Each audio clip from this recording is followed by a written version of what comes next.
کہ وہ 1000 ستم سہنے پر بھی اسلام سے نہیں پھرتے۔ ولید نے کہا، اصل میں وہ بڑا جادوگر ہے۔ جو آدمی اس سے ایک بار بات کرتا ہے اسی پر موہت ہو جاتا ہے۔ عتبہ بہت علم والا تھا، اسے اپنی زبان دانی پر بڑا ناز تھا۔ اس نے کہا، میرے خیال میں وہ کرسی کا بھوکا ہے، اس لیے اس میں قوم میں فتنہ پیدا کر رکھا ہے۔ ابو لہب بولا، اگر وہ کرسی چاہتا ہے تو یا دولت چاہتا ہے یا کسی عورت پر عاشق ہے تو وہ جو چاہے اسے دے دو، ابھی تو اس فتنے کو کسی نہ کسی طرح دبا دینا مناسب ہے۔ آس نے مونچھوں پر تاؤ دے کر کہا، ہرگز نہیں، اسے کچھ بھی نہیں دیا جا سکتا۔ اگر آج ہم اس سے روب کھا کر جو مانگے دے دیں تو کل کوئی اور اٹھ کھڑا ہوگا اور پرسوں کوئی اور۔ سوچو، اس طرح سے ہم کس کس کو اور کیا کیا دیتے رہیں گے۔ ابو سفیان نے کہا، بے شک ہم کو اسے کچھ بھی نہ دینا چاہیے، ہم اس کی سرداری نہیں مان سکتے، معبودوں کی قسم ہرگز نہیں، مر جائیں گے پر اس کی حکومت نہیں مانیں گے۔ ولید نے کہا، جو فتنہ ہمارے سامنے ہے وہ معمولی نہیں، ہم دیکھ رہے ہیں کہ دن بدن اس کے ماننے والوں کی تعداد بڑھ رہی ہے۔ ہم نے ان پر سختیاں کر کے دیکھ لیا، کچھ نتیجہ نہیں نکلا، بہتر یہی ہے کہ جو وہ مانگے دے دیا جائے۔ تھوڑی سی بحث مباحثے کے بعد یہ طے ہوا کہ عتبہ کو حضرت محمد کی خدمت میں سفیر، دوت بنا کر بھیجا جائے اور اسے اختیار دیا جائے کہ جس طرح سے ممکن ہو صلح کر کے حضور صلی اللہ علیہ وسلم کو ہموار کرے۔ چنانچہ عتبہ روانہ ہوا اور حضور صلی اللہ علیہ وسلم کی خدمت میں پہنچا۔ حضور صلی اللہ علیہ وسلم نے اس کا استقبال کیا، اسے احترام سے اپنے پاس بٹھایا۔ عتبہ نے کہا، اے محمد صلی اللہ علیہ وسلم، میں آج تمام قریش کی طرف سے سفیر بن کر حاضر ہوا ہوں، کچھ عرض کرنا چاہتا ہوں۔ حضور صلی اللہ علیہ وسلم اسے غور سے دیکھ کر مسکرائے۔ آپ نے کہا، کہو عتبہ، کیا کہنا چاہتے ہو؟ عتبہ نے کہا، آپ نے اپنی قوم میں ایسا فتنہ کھڑا کر دیا ہے جو آج تک کسی نے نہیں کیا، کیا آپ اسے پسند کرتے ہیں؟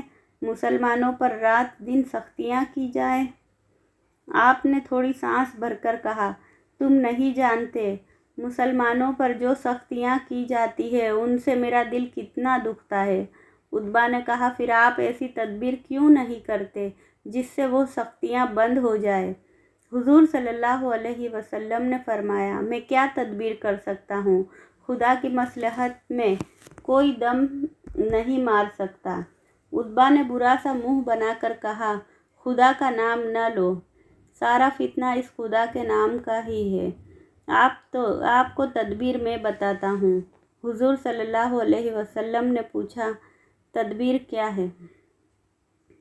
عتبہ نے کہا، آپ کو تمام قریش اپنا سردار بنانے کو تیار ہے، آپ مکہ کے بادشاہ بن جائے، تمام خزانہ، ساری فوج آپ کی ماتحتی میں دے دی جائے گی، جس عورت یا جس لڑکی سے آپ کہیں گے آپ کی شادی کر دی جائے گی، اس منصب کو قبول کر لیجئے۔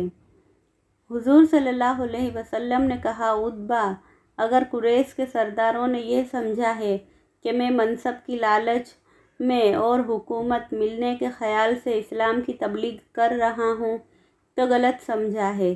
خدا کی قسم، میں خدمت ہی کرنا چاہتا ہوں، مجھے منصب کی آرزو نہیں ہے، میں حکومت نہیں چاہتا۔ اگر کوئی تمنا ہے تو صرف یہ ہے کہ تم سب مسلمان ہو جاؤ، پتھر کے بتوں کو پوجنا چھوڑ دو۔ عتبہ، میں خدا کا رسول ہوں، مجھ پر خدا کا پیغام نازل ہوتا ہے۔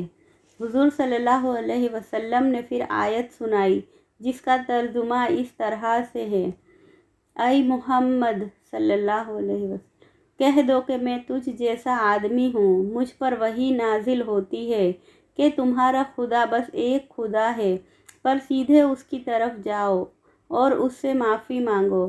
ان آیتوں کو سن کر عتبہ کا چہرہ اتر گیا اور وہ حیران ہو گیا۔ حضور صلی اللہ علیہ وسلم کی طرف دیکھنے لگا۔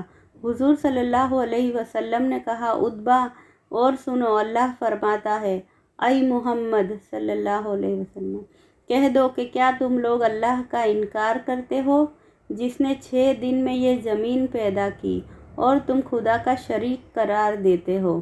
وہی ساری دنیا کا پالنے والا ہے۔ عتبہ کا چہرے کا رنگ ان آیتوں کو سن کر اڑ گیا، وہ کانپنے لگا۔ اس نے حضور صلی اللہ علیہ وسلم کے منہ پر ہاتھ رکھ کر کہا، بس ورنہ میرا دل الٹ پلٹ جائے گا اور کلیجہ پھٹ جائے گا۔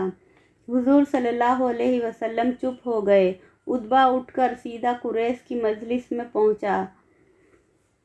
آگے کا قصہ ہم اگلی ویڈیو میں سنیں گے، تب تک کے لیے اللہ حافظ۔ دعا کی گزارش۔